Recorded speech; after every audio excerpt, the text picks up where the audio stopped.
I used to be a serial cheater. I was awful. I was awful. Okay, I was cheating from the beginning of the relationship. I never even stopped dating. If I was dating back in the day, you guys don't know. Some of you know this, and some of you don't. Back in the day, I used to date men and women. Then I just stopped dating men. We left that phase alone. But but back in the day, I used to date both. Now, when it came to women, it was much later as far as like the relationship aspects of it. But I was having relationships with men first, and the women were just kind of like sex partners or friends or with benefit kind of things.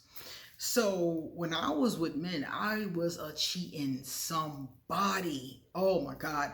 I never was faithful to a guy. I never even stopped seeing other people. As soon as we got together, I was still talking to whoever I was talking to before I started talking to them. And I was talking to somebody else. I remember one day, no exaggeration, going on 3 different dates in one day.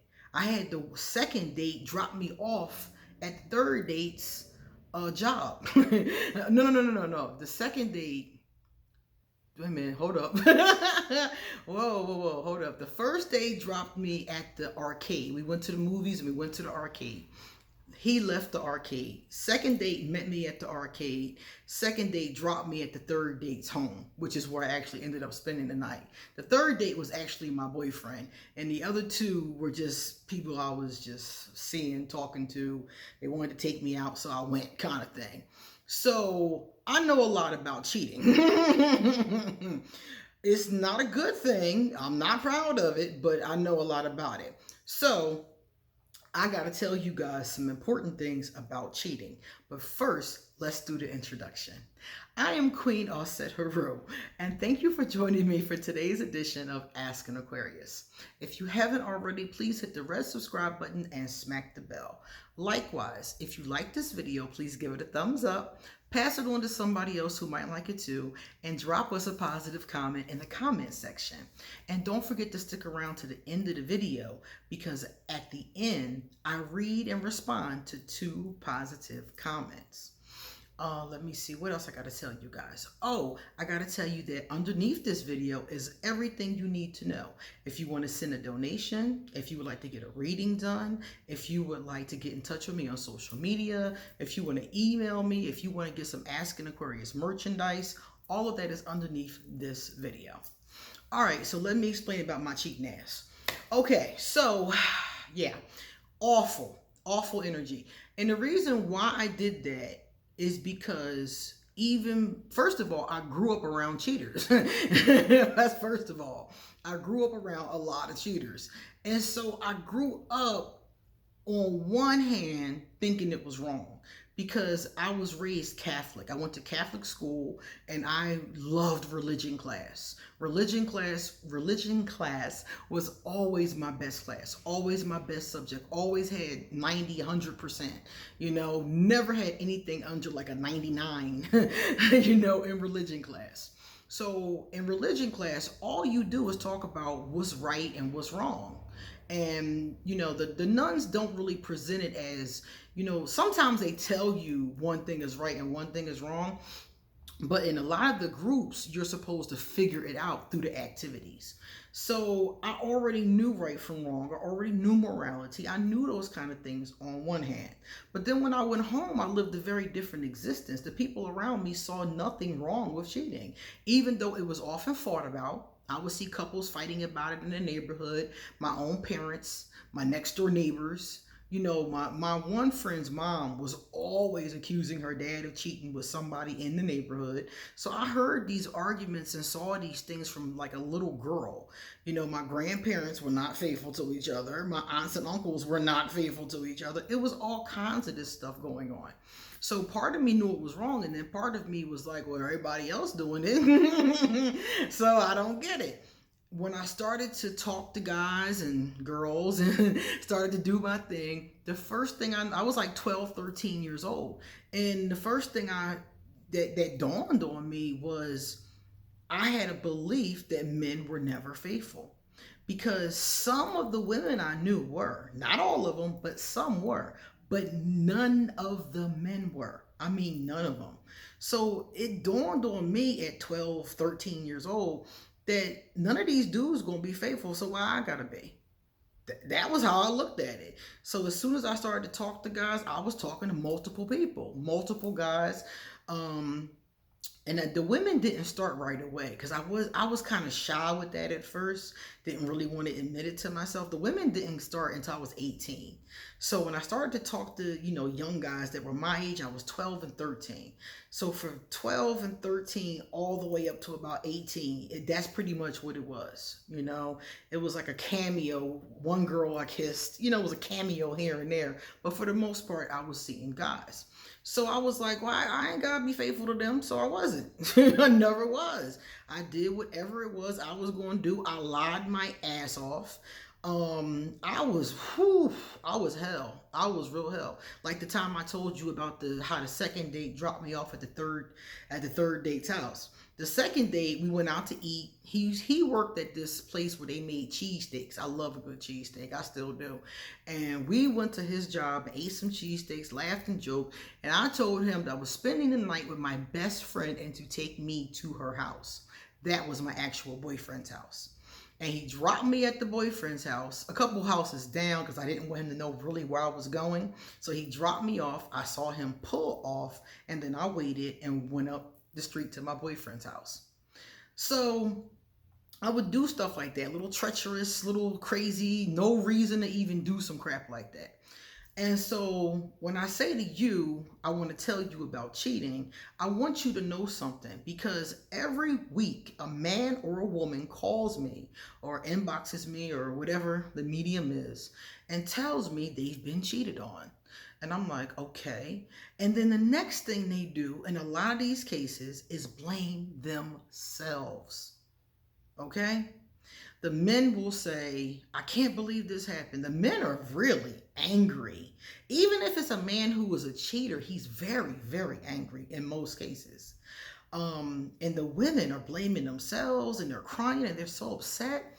And the one thing I want you to know, if you get cheated on at any point in time, or if you've been cheated on, it's not your fault.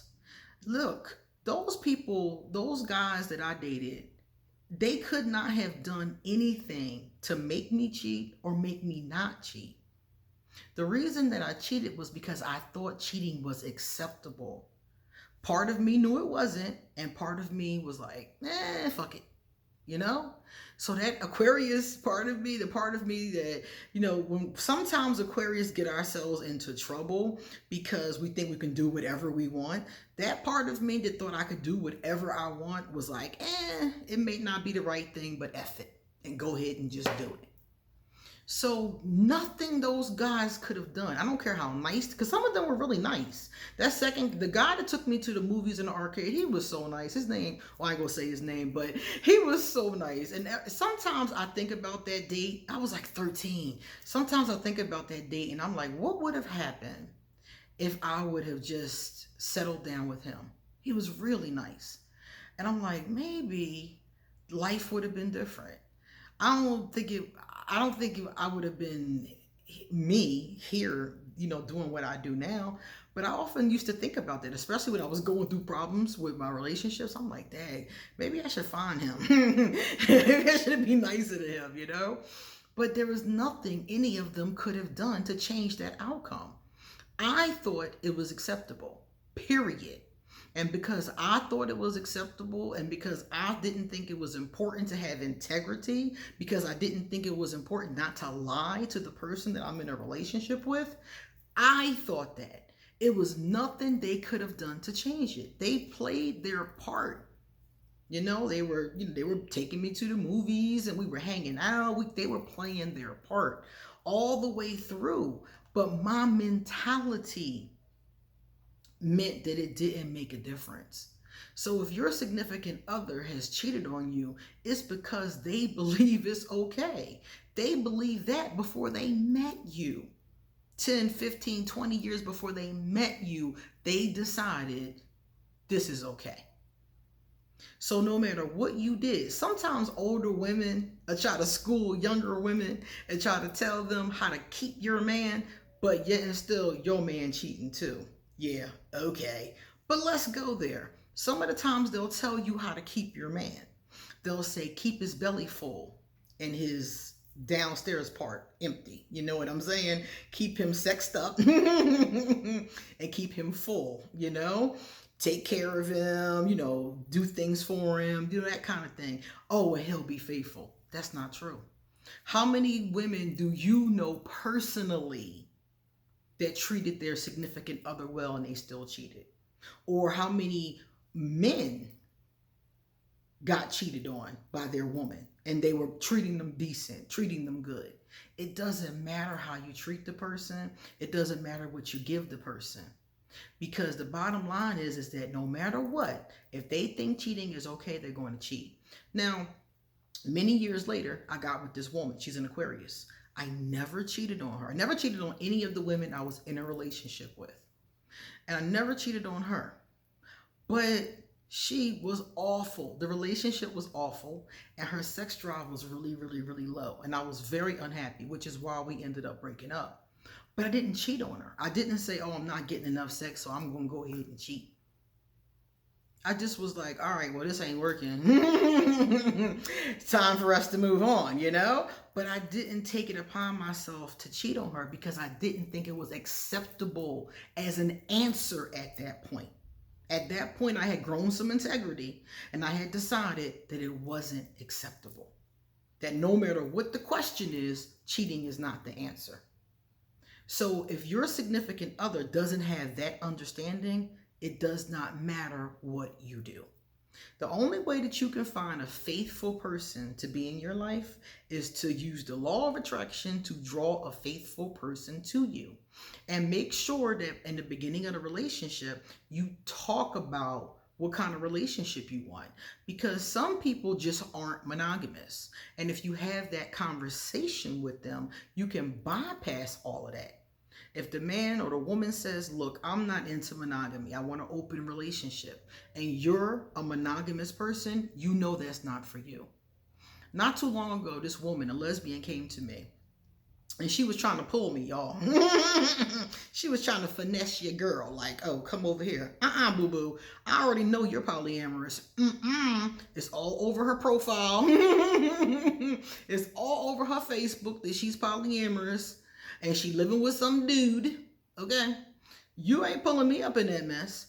So these are the kind of conversations you need to have. There's nothing wrong with being poly. There's nothing wrong with being in an open relationship. There's nothing wrong with any of those kind of relationships. But if that's not what you're into, then that person can go find someone who's into that. Because there is someone who's willing to do that with them and will be happy to.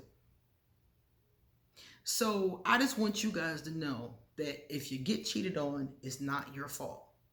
The only fault of yours is you picked that person. But how are you supposed to know, you know? That's why I say use the law of attraction and try to draw towards you a person who believes in fidelity and believes in monogamy. Okay? And you can do that with the law of attraction. You just got to focus. All right, let's look at our positive comments. Now that y'all know I was a Jezebel who did wrong in the sight of God, now you see why I sit here and read my books now and mind my business, trying to get my karma together before I go over.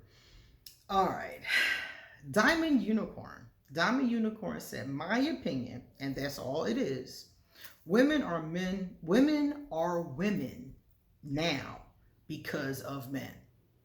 And additionally to that, women are the way we are because many of them haven't healed from past traumas. This is true, very true, Diamond. This is what I was talking about in that last video. But this is true for women who get into situations with certain kinds of men, true. Or their father, very true. I can't say this is all men, you know, obviously, because you didn't say all men.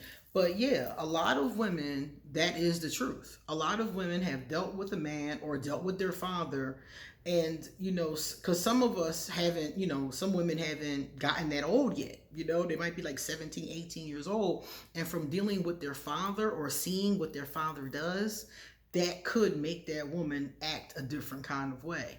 Like in my case, being around men who were cheaters, who were, my elders, seeing them do that really did affect me. So you're right about that. D1. I'm a Scorpio man with a Capricorn moon, and my girlfriend is an Aquarius with a Capricorn moon. Good match or nah? Those moons matching each other oftentimes is very helpful because the moon is who you are on the inside. The you behind the scenes that nobody sees in public, that you, the inside of you. And if both of you have the same inside, both of you are Capricorn on the inside, basically, that's actually a good thing. Being a Scorpio and an Aquarius is a match that I do see often. And it's a match that actually can work. I mean, any match can really work if you want to put the work into it. So those two moons could be very helpful. This is my thing. It's possible, it's a great potential, but my thing is your sun signs. Because you're Scorpio and Aquarius, yeah, I've seen that, but I also know that sometimes these two get into trouble. So what I want you to do is I want you to be very careful with your communication. If you two communicate with each other very often and talk about everything openly and honestly, this relationship actually could be a good one.